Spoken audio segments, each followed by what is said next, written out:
Hello, আসসালামু আলাইকুম। Ruma daily ব্লগে সবাইকে স্বাগত।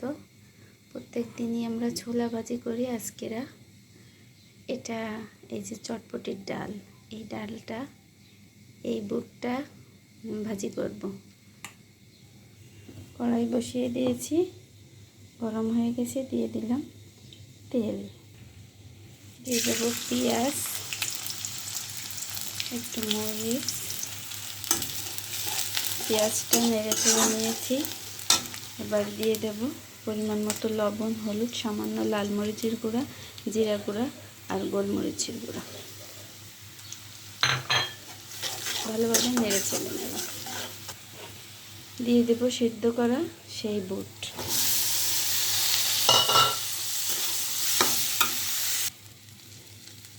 দিয়ে দেব একটু পানি, দিয়ে দেব কিছুটা আলু আর গাজর।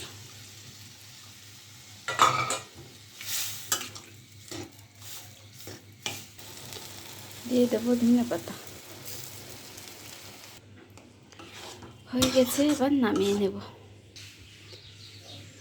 তো চটপটির ডাল, এই বুটটা রান্না আমার এই পর্যন্তই। সবাই ভালো থাকবেন, সুস্থ থাকবেন। আল্লাহ হাফেজ।